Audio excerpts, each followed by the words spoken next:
Welcome back to WDRB Media, giving you double the information and inspiration.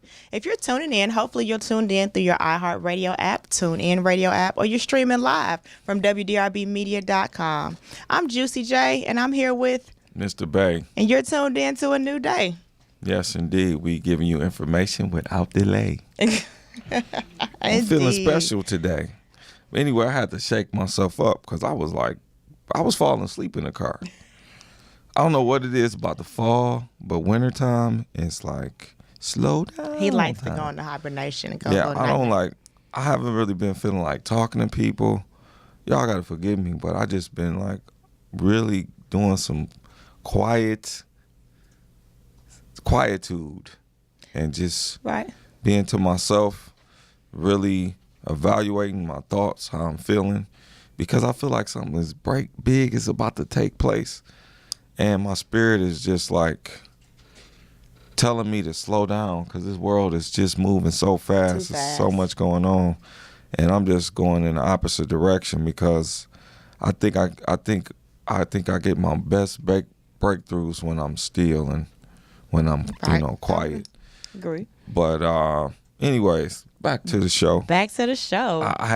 I went off for a second, but it happens. I'm sure some people out there might be feeling the same way. I want y'all to know: be encouraged. Be ye encouraged, for the Lord is at hand. I just don't want him to start singing. That's all. I just don't want him to start singing. So, God got us. You know what I'm saying? Whatever you want to call it, creative. The love that abides in all things, the creator of all. The creator of all. Yes, that part. We thank you because we're here. You know what I mean? And back to it. Let's talk about, you tell us what we're going to talk about. Let me shut up for a minute. So in the last segment, we piggybacked off of our show from last week about race. And so what we wanted to do with this segment is we wanted to talk about how race can sometimes cause separation in households and in their families. So I guess what we're going to do is we're going to go a little personal. We know we say real talk, real people. Yeah, we got to keep it real, family, and let y'all know what the deal is because we don't just talk it, we walk it. Right. So one thing about race for us as a family unit, we are expecting a grandson here in about 6 weeks. Yes. And he will be biracial. And for us, it was fine. We were just like, hey, my concern is healthy baby. Mom is healthy. No, you speak for yourself. But I wasn't fine at first. I was in shock. Yes. No, when I say that we were fine about the fact that he would mama. Be about the fact that he would be biracial. What? The whole other experience, that's something totally different. But her father was not very pleased. No, he wasn't. And I think it might have been not so much, maybe at first he might have, had a little and I'm just speaking hypothetically because I can just say where they are now is not where they started. Right. So, my son had been dating this young lady since high school, and young Mexican, very beautiful young lady of Dallas. And, did I say her name? Oh, I did. Anyways, I said her name, so what? What y'all gonna do? Anyways.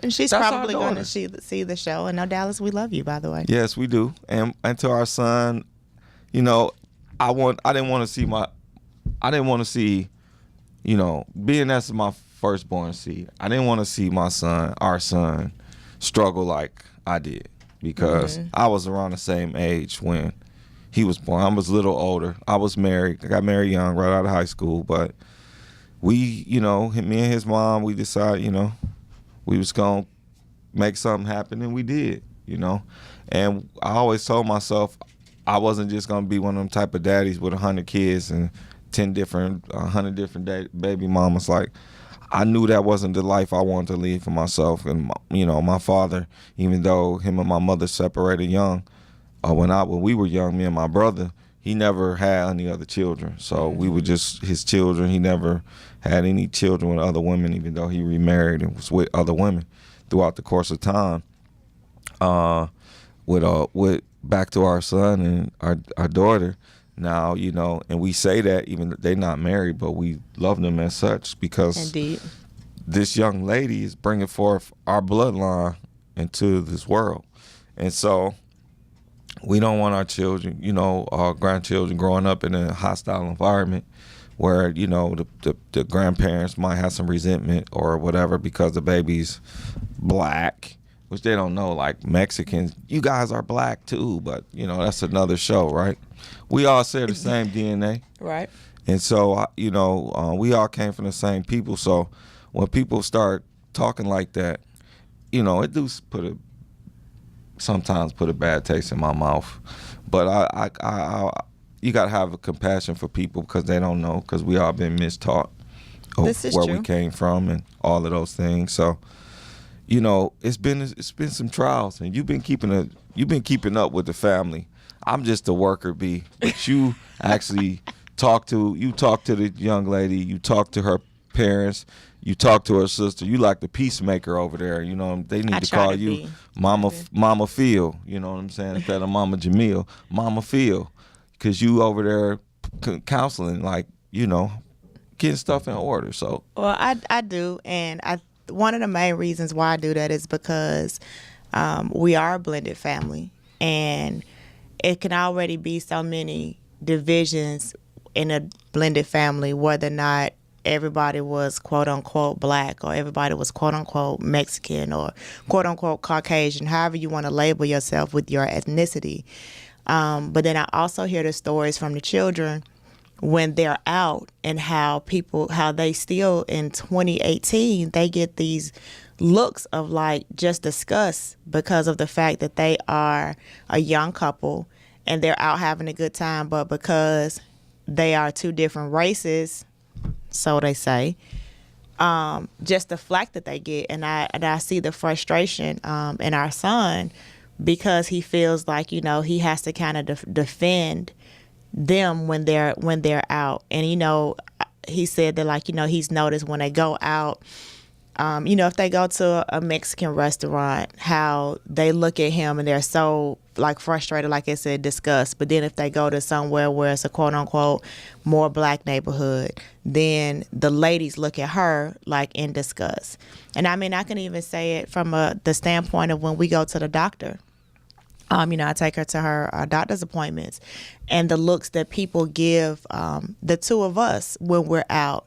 So I don't know if the looks sometimes are, they try to figure out who I am to her, whether or not she's, adopted or X, Y, and Z. But very few people will even ask, like, who am I to her?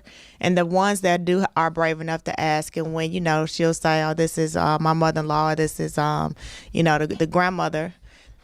They don't get the look of surprise of like, oh, I look too young to be the grandmother. It's more of the fact of that she is Mexican and I am not. And then the looks of disgust will come. And so I always have to try to be the peacemaker to let them know that at the end of the day, this baby is going to come into an atmosphere of love.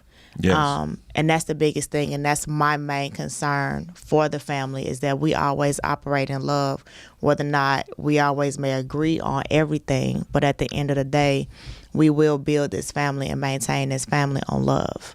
Absolutely. And, having blended families, I mean, we both been married before. I mean, I feel like I've been married all my life, really. It's like I always had a wife, some wives around. I just can't escape it. It's like I'm just a family man, and I love family. And when you have, I have friends and people that I know, like, they won't date a woman if she got kids, or they won't, or sometimes the women are like that. They won't date a man if he got kids because some bad experiences they might have had, or maybe they heard some bad stories from their girlfriend and they're like, nah, I don't want that, and they already made up their mind, and they never will give a person a chance based on all these assumptions about a situation. which they have never experienced for themselves, by the Right. way, which I think is always very Yeah. interesting. Have you ever had dinner with your Caucasian friends? I mean, have they invited you over to the house and, had some milk and cookies or something? Milk and cookies. Milk and cookies. I mean, something. Well, I have been invited for myself. I have been invited over. I have friends of all races, all creeds, everything. So I was raised. One thing I love about my parents is that I was raised very diverse. I was raised not to really see color. And people kind of, when you say that, people look at you to be like, well, how can you not? It's very simple. You see the person for the energy in which they portray Yes. and who they are. So luckily for myself, as I went to a very nice prestigious school in Chicago, it was predominantly Caucasian. And so it didn't start to become more ethnic until I probably got into maybe 6th or 7th grade. So for those who don't know how the Midwest works, in some schools, you go to one school for 9 years. So I went to one school from kindergarten through 8th grade. Well, in Detroit, we had a different story, McGee. I did go to Catholic school as a youngin. I went to private school. I went to public school. I went to Detroit public schools. Yes, DPS. Okay, well, I didn't go to DPS. It was segregated I went to at some of John the H. schools. Vanderpool Magnet School for the Humanities. Oh wow, you got the special. Yes, I Special education. I had a very special education. But what I really loved about that school was that, again, it was very diverse, and it was not really any segregation, that we all integrated very well. We were exposed to very different cultures all over. Like, I can remember going to the symphony for field trips, and we went to the orchestra hall. Very big on museums. The people that know about Chicago, they have, of course, I'm gonna say some of the best museums and one of the best aquariums by far. Now, of course, I know Atlanta now has the aquarium, and Tennessee has the aquarium, but the Shedd Aquarium, I want to say, was one of the first biggest aquariums at the time. So for myself, when I had my children, I always raised them to like people that like you. If they're nice to you, then you be nice to them, And that was one of the one things that I really instilled in them, and I still live by that. But that was because that was instilled in me from my mom. And it goes back to the last segment where we said that, everything starts at home. Yeah. So for myself, that was what was instilled in me in my home. And so I really didn't understand what racism was and why people were mean until I really came to the South. Well, I saw a lot of differences. So even and still, I still was who I was, and I'm still gonna be friends with the Leahs and the Megans and the Katies and the Kathys, and I'm gonna still be friends with the Keishas and the Tiffanys and everybody, because again, if you're nice to me, I'm nice to you. And then of course, when I went into my profession, majority because of the fact of what I specialized in, it was not a lot of people of color who, quote unquote color, who specializes in what I did. And color. So a lot of my coworkers were of Caucasian race. And so, I didn't go to their house for milk and cookies, but we definitely went for a little bit of tequila and some beer pong. They will get you drunk and other stuff. And I have say on the radio. really great experiences with them. And to this day, we're still all really good friends. Some of them have moved because of, in healthcare, sometimes you kind of float away and go into different areas of the world. But, we still reminisce on great times that we had. And no point that it was the color ever a factor. Well, I will share a story real quick because I know it seemed like we've been. They got to be quick. We need more time on the show. We need to get a lot of sponsors. And speaking of which, we're going to be reaching out to new advertisers to come on board with us so we can help promote your business. And we'll be talking about that on the next segment. But before we go, I got a little quick story about race. Okay, so when I was a little fella, I didn't know I was black, right? I've heard this. I had no idea. I didn't know I was black. Story. And my grandmother, we lived right outside of Detroit in Lather Village. Back then, outside of Detroit was a lot of farm. It was like country, sort of, back in those days. I'm talking like I'm like 50. Right. That was like 40 years ago. So back in those times, it wasn't a lot of brown people in the neighborhood. I had the Jewish friends next door. I remember them too. I remember all of my friends from childhood. I don't remember their names, but I remember they were Caucasian, most of them, Hindu friends and Asians and all that stuff growing up. I remember, and we had great relationships. But back to me. Back to the story. I didn't know I was black, and I had a birthday coming up, and usually my birthday's in the summertime around the 4th of July. So He said usually, like it changes. well, every year from one year to the next. Well, I didn't have a party all the time, so this particular year, I guess I was going to have a party, and so I told my grandmother I didn't want the little black kids there, and my grandmother looked at me and said, "Don't you know you black?" I didn't know. But you didn't know. I had no idea I was black. And my grandmother reminded me. And later on in life, I went into relapse. I went into remission because I left Michigan in 89, 90, and I moved to Birmingham, Alabama, which Birmingham at that particular time, you saw the racism. You knew where you can go, and you knew where you didn't need to go. Yeah, it got a little thick at sometimes. I mean, really, it was like, yeah. So, coming out of that environment and then coming back to the North, I got a chance to experience the South, as a teenager. And so, when I was down there, I used to get in a lot of trouble. I stayed in office, stayed in the Student Adjustment Center, and so, which also known as SAC for those people who don't know. Student Adjustment Center, yes, for the people that get in trouble a lot. And I used to fight a lot. So anyways, I started going to the mosque with some Nation of Islam. We had just moved back to Detroit, and at that particular time, we was living right around the corner from Reverend C.L. Franklin Church. Forgive me, I don't remember the name of the church, but it's Short story. I'm trying to get some details. So anyways, they had a program for the men in the neighborhood, and so I started going to the mosque, and the brothers was real militant, and they was talking the white man was the devil, and I was like, man, I hear you, but okay. And I was getting a lot of that. I had a lot of anger in me because I was starting to read, and I was starting to study, and I was starting to see all the crap that was put on our people. And you can't have a chip on your shoulder. But my grandmother sat me down one day. She said, "Don't you know?" She said, "First of all, our people didn't come from no slaves. We always had our own. Okay, your grandparents, they was Cherokee, and her grandfather was a Irishman or whatever. So I guess he went and got him some from the young Cherokee squad or something. I don't know how that worked out, but my grandmother and that family was born because that's where they came from. Okay, so she was like, don't be coming around here talking about no white man, the devil stuff. And I had to go back in my life and look and see at critical times in my life because we've been homeless. We went without sometimes. And I remember my neighbors in my community, in my neighborhood, they would come. One of them was Pachi. And I missed this man every time. He would come around. He was an older Irishman.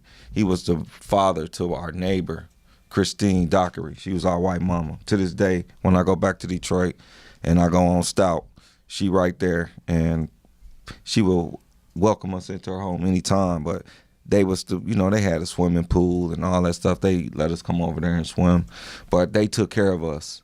He would bring us bags and bags of food and clothes and just stuff. We never went without. If he knew that we didn't have something, he was coming to bring it. And, he didn't ask for nothing in return. And this was a man, he didn't know us, we were just the neighbors, And, at the time, my parents, they was going through serious drug issues and stuff like that. And the people in the neighborhood knew because we was young. And we got kind of wild sometimes, but we was respectable. And we did a lot of work in our community too, even then, cutting grass and all that stuff. But she set me down and brought me back to earth. And she said, listen. So I had to look at my own self and like, I got this, and this is in me too. Right. I'm that too. So I had to really evaluate how I was thinking, how I was feeling about these so-called people called white people. Right. And it really brought me back to a moment of clarity and a moment of truth. Well, I think, like, based off of your story, I really think that you said something real prominent is the fact of, what was in your bloodline. But I really think if people actually took the time out to do a true DNA, the ancestry testing and all of that, that they would find out that they're really not what they perceive themselves to be that they see in the mirror. Yeah. Whether, no matter whatever you want to check on that box under what your race is, if you was to go and do a true ancestry, you will see that you're mixed with multiple Everything. nationalities and some of everything. And interesting enough, especially Caucasians, that may be your majority, quote unquote, but somewhere deep down in Not there you necessarily true, have. though. That's that's true. 'Cause I'm we saying what can- they we see. make I'm everything talking right. about what they see. When I Yes. say your majority, I mean what you physically see in the mirror. But if you was to really go deep, you would be quite surprised. And I'm speaking to everybody at this point as to what will come back once that information was to come back to you. So again, you have to learn how to open your mind and not operate in a closed mindset, and to realize that at the end of the day, we're all are one. We all come from one source. And once we start to learn how to operate in that oneness and in that wholeness, then I really feel like, this whole race thing will definitely be a thing of the Erased. past, and it could definitely be erased. So on that note, we're going to go ahead and we're going to end this segment. We're going to give the people a little bit of tunes to listen to. And then we come back, we're going to finish up on our discussion. Well, yeah, we're going to have more time on this. I think we should talk more about the family stuff and all of these things going into the next week, where we can get some other people on here, And some definitely professionals. not even professionals. We would love to have people to call in, during the segment. And I would love to hear from the people and see what they have to say about it as well. Oh, yeah, we can do that. So again, we're going to take a quick break. You're tuning in to WDRB Media, the voice of your community, giving you double the information and inspiration. Don't go anywhere, because we're going to be right back.